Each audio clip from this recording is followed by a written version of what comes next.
So it's been a while since you guys have seen this. This is, Duke, what year is this? 92? 94? 93 Chevy 3500 single cab. Actually, yeah, it is a 3500. Look, it even says it right there.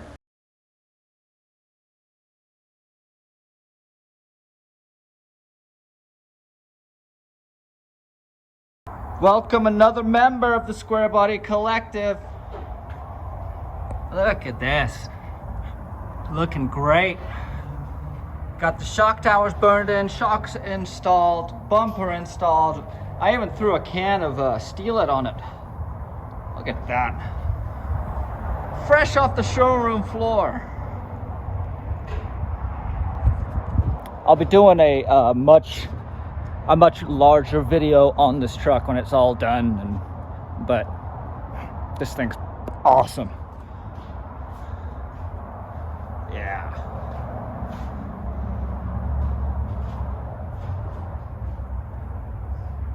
'93, right?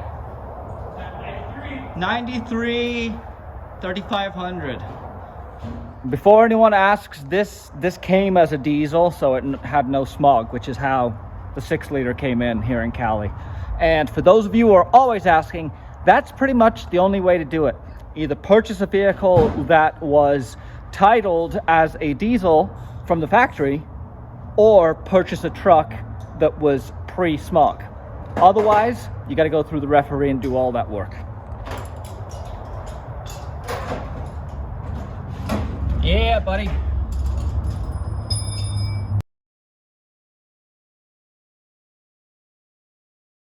So, what, like a year ago, dude, you swapped an LS into this? Yeah. And solid axle swapped it with a driver drop Dana 60. And then you smoked the transmission, right? Yeah, third 4L80. Okay, smoked the transmission, and you got a rod knock, or you got something going on. Probably oil control rings in the 6-liter. It's a junkyard 6-liter, and we didn't rebuild it, just throw it in there. So, but it's burning like a quart every startup. It's like Batman. Okay, so we're pulling another engine. Unfortunately, this one's just went in, but you know, this thing's been sitting for 6 months. Yeah. So it's time. I put my foot up his, you know where. So I'd get this junk down here. So he drove it down, and it struggled. Yeah, it did. It struggled, but it got down here. Dude, you have AC. Yeah. Holy cow. It's not hooked up yet. Good job, one less thing to drain. Exactly. All right, pull this thing. Give the people the lowdown on why we're pulling this LS swap. So the motor and the original transmissions in LQ4 came out of like a 2004 truck, and it came from like Pennsylvania from the junkyard. And when I did it, You just eBayed this thing. Huh? You just eBayed this. Yeah, just straight Okay. eBay. The only thing I did literally is drain the oil, new heads. I did the 243 heads and put a cam in it, and then made sure we had good compression, and that was pretty much it. So it did not have a harness, so I got a painless harness and computer, but I wasn't happy with how it's working, so we might go a different route on it. It's just rung injector terminals. Yeah. Didn't want to talk to my transmission. That was probably the first 4L80 that went bad. Yeah. But Oh, so regardless, yeah, let's visit that. So this thing is just smoking oil. So Yeah, so we got some ring issue. Yeah, probably most likely ring issues because the heads are new. So, And then the trans is just slipping. yes. Okay. So I got a rebuilt 4L80 that'll go in there, and then we'll rebuild this motor here in the shop with, depending on how bad it is, most likely probably just a 30 over and some good pistons and things, but Hell yeah. yeah, it's gonna be fun. I guess we just gotta pull it first. Yeah. Oh, geez, what a sight. Walked around the corner to that. You were busy last night, Mr. Duke. What? So it's coming out? It is. Yeah, Jonah, we're gonna pull the motor out. What do you think? I don't know. Just come stand on the tire right here. It's remarkably simple, quite honestly. Once you've undone all the stuff you've got to undo, you see down there, Jonah, those are the motor mounts where the motor bolts to the frame. You undo your shifter? Shake out. Hey, you undo the shifter? Yeah, it's still on the trans cross members, so I'm gonna jack. Well, let's see if I can wiggle it. Might be able to wiggle forward. And there it is. You got it. Need to replace that anyways. No, that's totally normal. That's exactly what was supposed to happen. So, I think we should go with the center pin. Our calculations were slightly... It's going to come out really easy now. We still haven't pulled your hood, though. Yeah, I don't know if it'll... It should be in the center pin. 100%. Oh, I just hemorrhaging transmission fluid. Well, let's go. Let's get it out. We gotta check up the back of it and reposition it. Why? Dude, it's not gonna come out like that. Yeah, well... Lifty, lifty. You're clear. Yeah, but... Bro, the oil pan's already over the drag link. Yeah, but it needs to go into that second pin. I don't know how you're going to get it. And Well, lift it up and see if you can at least get the pan. Dude, just lift it. Yeah. If I'm sketching Duke out, you know it's a good idea.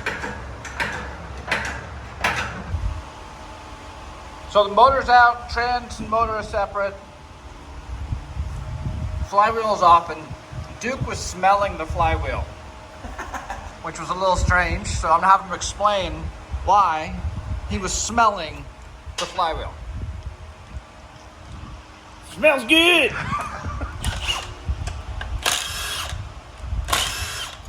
I smell like a bearing issue or something that's got hot in this motor. So we found oil on the plugs on one side, on passenger side, or driver's side. Driver's side. So we know that we have an issue already with something going on with our rings.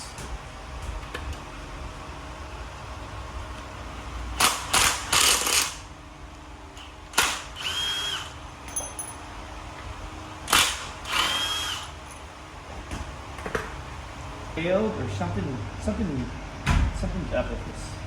That's your professional opinion that something is up with this. Yeah. Okay, that's good. There you go, smelling things, you know.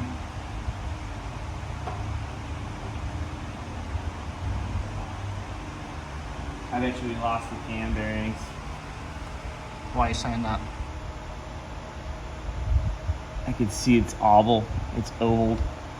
So I bet you the motor lost the cam bearings on it. But you can see how much debris was from this motor. This is an old motor. So cam is going to be good. Right, the lifters are going to be good. So with a bad cam bearing, that's obviously going to potentially affect the whole valve tray. Correct. Metal in the block, all that good stuff. But I think we caught it before it went too much or got too much damage. You gonna smell anything else? Going from, because These are 243s. yeah, but I did some custom gaskets, head gaskets with smaller tolerances. So it boosted the compression quite a bit. And this So- was an LQ9? LQ4. LQ4? So if the rings were tired,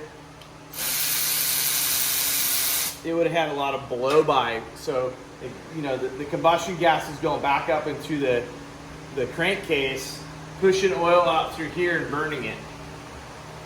So it looks all nice in here though. This all looks good.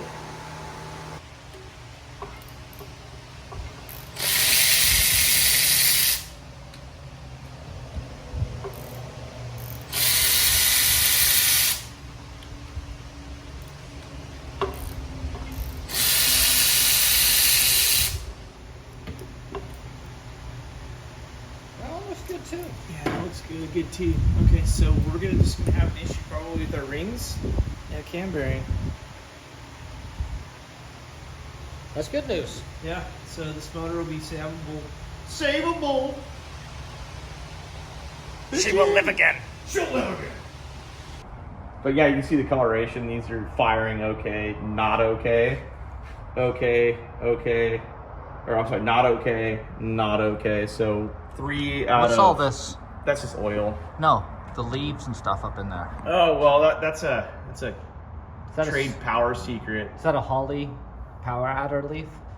That's a power acorn tree. And then this. We call these heads like Marcellus Wallace. Far from okay. Here, rock it for me. This is what you get when you don't run 91 octane. How did that smoke your rings? Oh, your The compression. Rings are bad. Yeah. I know, but the compression. So you stacked head gaskets.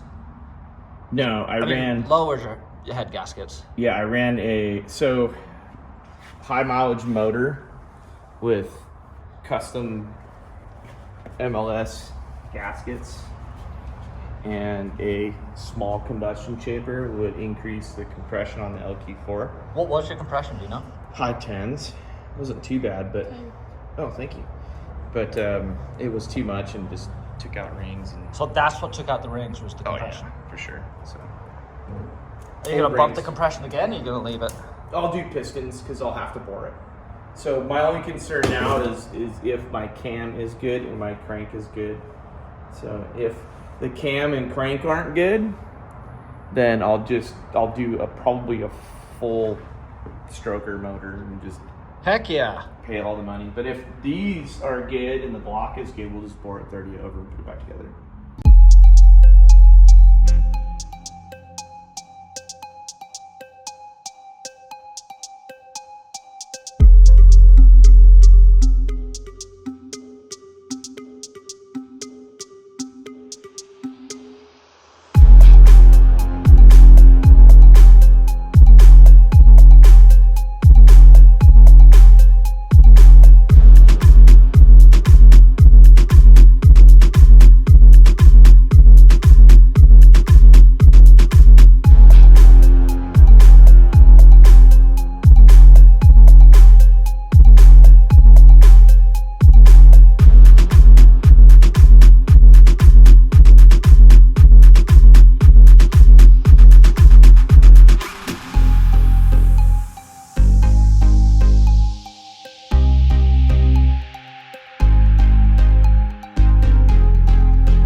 You can see the bearings are actually pretty good. That's not bad at all. Any more rat turds in there for extra power?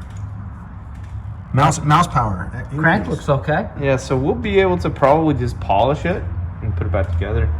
But the pistons, the rings are just smoked. So, bad rings and high mileage motor. This motor was probably re-ringed at least once. Okay, walk me through the rings on here. So you have your top compression, lower compression, and then these little guys right here is your oil control rings. And my oil control rings were bad. Not on this per se in this piston, but the two in the middle. Okay, fine. So what's the bottom one? oil control ring. So compression, top compression, bottom compression, and then these three together. It looks like one of them cookies. Yeah. It's like cardboard. Yeah, cardboard is the oil control rings. So, but the bearings don't look too bad. I mean, it's got some. Are you gonna reuse those pistons? No, I'm gonna dump them.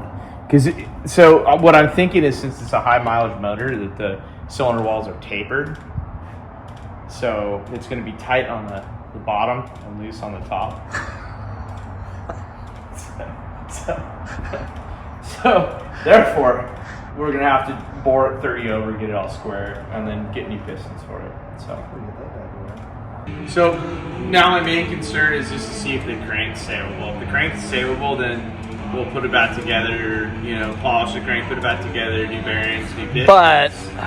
But this guy's pretty bad. He's got a lot of grooves in it. I don't know if they can get that out like without going too undersized. So if this is bad, then we will step up and do a 408 stroker, and you'll see that.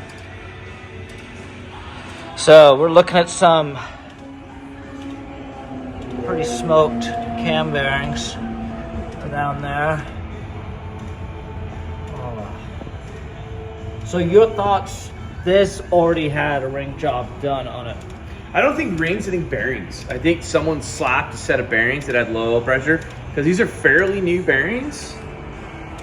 So I think someone slapped bearings in this shit. And just put it back together. It didn't polish the crank or line hone it or anything. And that explained the weird bearing wear it had. Oh, So- that's right.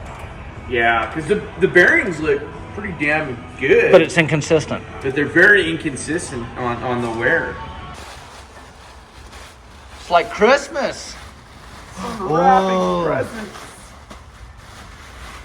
Engine block. So we're taking this over to machine shop this morning. They're gonna do some work on it. Why don't you fill the good people in on exactly what a machine shop is gonna do to this guy? So we don't have the tooling to do it, but we want to make sure that all the main caps are straight and true, so there is not premature bearing wear. The block deck and our cylinder head surfaces are square, and then our actual piston or the bore is square too as well. So taking the taper out of the bore, Yeah, that's so gonna be I'm the pretty 30 sure over. there's a good taper in there. Yeah, you know, these LS blocks, you could do a bunch of different things, but I will go probably a 30 over. Okay. And then if the crank is good, awesome, we'll polish it in the rods and we'll put new pistons in it. And if it's not, then we'll do a 408 stroker. I think I found a kit that's inexpensive to use. Heck yeah. We'll see how it goes. Okay, let's load this in the truck and get over to the machine shop. Well, with the engine block down at the machine shop, we're waiting on that to get back. But in the meantime, we're going to order up a stroker kit, some pistons, and a bunch of other killer stuff, some custom heads. And Duke's going to turn this LQ4 into a freaking fire breather. And I'm gonna take his 243 heads, and those are going to go on my LQ9. So we're going to have 2 killer LS builds coming up here. That video will be coming shortly. It's going to be a good one. In the meanwhile, let me show you some of my other LS videos. I'm going to link some of them up here that you guys can go check out. Learn more about the LS, maybe what not to do. I hope you guys enjoyed this one, and we'll see you next week.